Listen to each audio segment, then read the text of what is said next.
नमस्कार दोस्तों, क्या हाल चाल है आपके। आज हम आपको लेकर आए हैं सेक्टर 22 रोहिणी दिल्ली 86 मिक्सन सेंट्रल रोहिणी के प्रोजेक्ट पे। बाकी इस प्रोजेक्ट के बारे में आपको बहुत बढ़िया गाइडेंस देंगे मेरे दोस्त जितेंद्र जी। नमस्कार जितेंद्र जी, क्या हाल चाल है आपके। नमस्कार डॉक्टर साहब, बहुत बढ़िया। आप कैसे हैं? बस सर बढ़िया, आप बताएं। बहुत बढ़िया जी। थोड़ा बताएं हमारे दर्शकों को आज के इस बेसिकली इस मॉल के बारे में कि क्या है और कैसे, थोड़ा प्रकाश डालें। ये जो शॉपिंग मॉल रोहिणी सेक्टर 22 के अंदर बन रहा है, इसका जो नाम है वो रोहिणी सेंट्रल, मिक्सन रोहिणी सेंट्रल के नाम से है। थोड़ा सा मैं आपको मिक्सन के बारे में क्लियर कर देता हूं। मिक्सन 30 साल पुरानी कंपनी है और ऑलरेडी 8 रेजिडेंशियल प्रोजेक्ट दे चुके हैं और 8 कमर्शियल प्रोजेक्ट दे चुके हैं। इसके अलावा 22 ऑन गोइंग प्रोजेक्ट है इनके। अभी तक ये नो डेट कंपनी है। नो डेट कंपनी का मतलब इनके ऊपर किसी भी टाइप का कोई कर्जा नहीं है।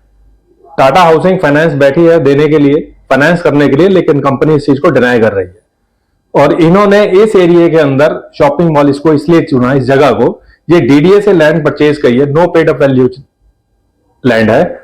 चारों तरफ से इसके अंदर कनेक्टिविटी है, चारों तरफ रोड है, चारों तरफ से एंट्री और एग्जिट है।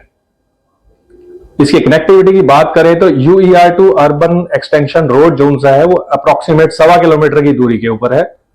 और दूसरा जो रिठाला से जो मेट्रो एक्सटेंड होकर सोनीपत तक जा रही है, सेक्टर 32 के अंदर इसका एक मेट्रो स्टेशन बनना है, वो यहां से मात्र 1.5 किलोमीटर के पास में है। ये मॉल जो सा है इस एरिया के अंदर रिठाला से लेकर यहां तक अगर रेडियस देखेंगे तो अप्रोक्सीमेट 6 किलोमीटर का जो रेडियस है, उस रेडियस के अंदर इस साइड के ऊपर कोई भी मॉल नहीं है, शॉपिंग मॉल नहीं है। यहां की जितनी भी जेंट्री है वो ज्यादा रिठाला जाते हैं या फिर एनएसपी जाते हैं। बड़ा मॉल होने के कारण इसके अंदर lower ground, ground, first, second वो रिटेल शॉप्स हैं, थर्ड के ऊपर रेस्टोरेंट्स और फूड कोर्ट के लिए है। 3000 गाड़ियों की पार्किंग है, -1 -2 बेसमेंट में। अभी तक के जो ब्रांड हमारे साथ में एसोसिएट हुए हैं, डी मार्ट ने यहां पे 47,000 स्क्वायर फुट का एरिया हमसे परचेज कर लिया है। और सिनेपोलिस का नाम आपने सुना होगा, वो 5 स्क्रीन के साथ में 27 ईयर्स की लीज के ऊपर यहां आ रहा है। इसमें यह भी हमें बताएं दर्शकों को कि यहाँ आसपास की क्या फैसिलिटीज हैं। यहां पे महाराजा अग्रसेन है जो मात्र मुश्किल से 200 मीटर के पास में है। रोहिणी कोर्ट आ रही है जो ऑलरेडी मधुबन चौक पे है, वहां से एक्सटेंड होके इधर भी आ रही है। स्टेडियम है क्या जो बन चुका है यहां पे। और इसके अलावा गवर्नमेंट ने इस साइड मतलब इस तरफ के एरिया को डेवलप करने का प्लान बनाया हुआ है। कई होटल्स जो से हैं वो यहां पर आ रहे हैं। और शॉपिंग मॉल जो सा है उसमें हर एक वर्ग के लिए अवेलेबिलिटी है। अगर बच्चों ने गेम खेलनी है तो गेमिंग जोन है जिसके अंदर वर्चुअल गेम है, इलेक्ट्रॉनिक गेम है, इंडोर आउटडोर गेम्स है। टेरिस के ऊपर अगर आपने रेस्टोरेंट के अंदर बैठ के अगर कुछ खाना है तो अंदर खा सकते हैं। आपका दिल करता है कि टेरिस पे बैठ के हमने खाना है तो वहां भी खा सकते हैं। इंडोर आउटडोर दोनों जगह ईटिंग की फैसिलिटी अवेलेबल है। और बाकी मॉल के बारे में बताइए कि यहाँ क्या क्या फैसिलिटीज आप अंदर इन हाउस देंगे, जो लोग यहाँ दुकानें खरीदेंगे, जो कस्टमर्स बाहर से यहाँ आएंगे। क्योंकि जैसा कि आपकी बातों से पता लग रहा है कि यहाँ पर खाली यही के लोकल का आदमी नहीं आएगा, पूरे ऑल ओवर दिल्ली से और दिल्ली के बाहर से लोग भी आएंगे। क्योंकि जो ये आपने UR2 रोड बताया है, ये जो UR2 रोड है ये IG एयरपोर्ट तक जाएगा। हाँ जी। तो एयरपोर्ट से भी कनेक्टिविटी है, जो एयरपोर्ट में आने जाने वाले लोग हैं वो भी अपना यहाँ पर मॉल में एंट्री करेंगे। तो थोड़ा उस बारे में बताएं कि इतने बड़े कैचमेंट को, इतनी बड़ी चीजों को कैच करने के लिए यहाँ पर क्या क्या फैसिलिटीज आप दे रहे हैं। यहाँ के क्या वॉशरूम्स हैं, इंटीरियर्स में क्या है, यहाँ पर उनको क्या क्या फैसिलिटीज मिलेंगी, वेटिंग फैसिलिटी है या नहीं है, खाने पीने में कौन कौन से ब्रांड्स यहाँ पर आएंगे, क्लोथिंग के कौन से ब्रांड्स आपको लगता है कि यहाँ आ सकते हैं। और यहाँ पर मतलब एक अगर बंदा दूर से आ रहा है, अगर उसको लगता है कि मुझे अपना फुल डे यहाँ स्पेंड करना है, तो उस फुल डे में आप एक अनुमानित हमें ये बताएं कि उसको क्या क्या आप मतलब उसको यहाँ फैसिलिटी मिलने वाली है। बच्चे भी आएंगे, बड़े भी आएंगे, बुजुर्ग भी आएंगे, लेडीज भी आएंगी। तो उस हिसाब से आप थोड़ा बताएं हमारे दर्शकों को कि उनके लिए ये मॉल एक अपने लिए एक बहुत बड़ा उदाहरण सिद्ध कर पाएगा या नहीं कर पाएगा।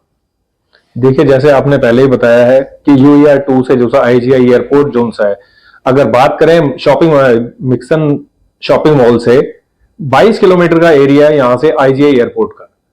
120 की स्पीड है उसके ऊपर और 6 लेन का हाईवे है और 20 मिनट के अंदर आप यहां से IGI एयरपोर्ट पहुंच जाएंगे।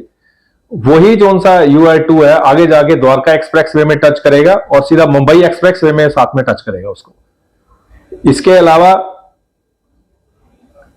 हर एक वर्ग के लिए जैसे मैंने बताया एवरीथिंग इज देयर।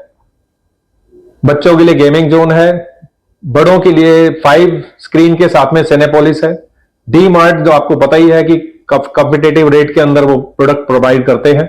इसके साथ साथ मैं ये चीज पूछना चाहूंगा, चलो आपने ये सब चीजें बता दी, थोड़ा इसमें बताएं कि इसमें प्राइसिंग क्या रहने वाली है आपकी दुकानों की और कहां तक इसको बंदा यहाँ कितने तक इन्वेस्टमेंट कर सकता है? देखिए यहाँ 50 से 60 लाख तक का बीच में है। इसके साथ में 3 फ्लोर तक के लिए तो शॉपिंग मॉल है और चौथे फ्लोर से लेके 22वें फ्लोर तक के लिए मतलब 22वें फ्लोर तक स्टूडियो सूट्स है जिनका एरिया 550 स्क्वायर फुट का है। उसका प्राइस अप्रोक्सीमेट 7 लाख के पास में है। अभी कंपनी कुछ डिस्काउंट्स दे रही है, आप एक बार विजिट कीजिए यहाँ पे साइड पे आगे, जिससे कि आपको उस चीज के बारे में पता लगेगा। और 9 एकड़ के अंदर ये जो शॉपिंग मॉल है ये बन रहा है। इसमें से 50% जो सा रिटेल शॉप और स्टूडियो अपार्टमेंट सेल के लिए है और 50% कंपनी उस चीज को अपने पास रखेगी कि जैसे लाइफस्टाइल ब्रांड है, तनिष्क है ज्वेलरी वाले और क्रोमा है, रिलायंस डिजिटल है, इनको बहुत बड़ा एरिया चाहिए होता है और मल्टीपल फ्लोर्स के अंदर चाहिए होता है। तो वो चीजें कंपनी 50% अपने पास रख के उनको उसको लीज के ऊपर करेगी। तो जैसे कि आपने बताया कि इसके अंदर स्टूडियो अपार्टमेंट्स आ रहे हैं, तो हमारे दर्शकों को थोड़ा बताएं कि एक्चुअली स्टूडियो अपार्टमेंट होता क्या है? स्टूडियो अपार्टमेंट होता है जैसे कि यहाँ पे नरेला इंडस्ट्रियल एरिया है, बवाना इंडस्ट्रियल एरिया है, इसके अलावा होटल्स भी हैं। उसमें से जो भी डेलीगेट्स जो आएंगे, बाहर से आएंगे या दिल्ली से बाहर से कोई मशीन परचेज करने आएगा, उसको आने के बाद में फैक्ट्री में आने के बाद में उसको 2-3 दिन का टाइम लगता है। नियर अबाउट हमारे पास में कोई भी ऐसा 5 स्टार या 3 स्टार का हिसाब किताब नहीं है।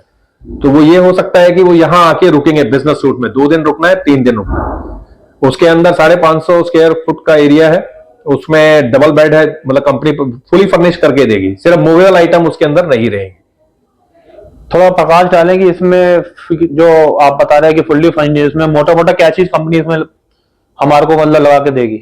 इसमें डबल बेड होगा, साथ में एक चेयर होगी, साथ में टेबल होगी, एसी होगा, टोटल फर्निश मिलेगा, लैट्रिन बाथरूम सब कंप्लीट रहेगा। एक छोटी सी पेंट्री होगी जिसके अंदर कस्टमर आके अपने आप कुछ बाहर से अगर लेके आता है तो वो खा ले। तो आपका कहने का मतलब है कि यहाँ पर गाड़ियों की पार्किंग की फैसिलिटीज मिल रही हैं? 3000 गाड़ियों की यहाँ पे बेसमेंट -1 -2 के अंदर 3000 गाड़ियों की पार्किंग है। इसके अलावा डी मार्ट में जो कस्टमर परचेजिंग करने के लिए आएगा उसके लिए 500 गाड़ियों का उनके पास में पार्किंग उन्होंने अपने पास रखी हुई है। मतलब ऑल पैक चीजें मिल रही हैं यहाँ पर, सब चीजें हैं, एवरीथिंग इज देयर। बंदा चाहे तो पूरा एक दिन अपना पूरा सुबह से लेकर शाम तक का यहाँ स्पेंड कर सकता है। बिल्कुल जी बिल्कुल। जिसमें कि आप इसमें बिजनेस सूट्स भी बना रहे हैं, शॉप्स भी अवेलेबल है, गेम जोन भी है, सिनेप्लेक्स भी है। तो जो बेसिकली जो एक बंदे की नीड होती है, कोई आते हैं घूमने के लिए मॉल के अंदर, तो वो पूरी इसमें फुलफिल हो रही है। हाँ जी हाँ, जैसे फैमिली अगर आती है उसमें किड्स भी हैं या बच्चे हैं, मतलब पेरेंट्स हैं, सबके लिए मतलब यहाँ पर अवेलेबल है हर एक चीज। तो ठीक है दोस्तों, जैसा कि जितेंद्र जी ने बहुत ही सफाई से और बहुत अच्छे तरीके से इस प्रोजेक्ट को समझाया है, तो आशा करते हैं कि आपको भी समझ में आया होगा। और इसके अलावा भी अगर आपकी कोई क्वेरी रहती है तो आप नीचे हमारे दिए गए नंबर पे हमें कॉल कर सकते हैं, हम आपको पूरी हेल्प करेंगे, पूरी साइट विजिट कराएंगे। हमारी तरफ से आपको साइट विजिट फ्री रहती है, हमारे पास पिक एंड ड्रॉप फैसिलिटी भी है। आप आए, यहाँ पर इन्वेस्ट करें। थैंक यू दोस्तों, फिर मिलते हैं अगली वीडियो में।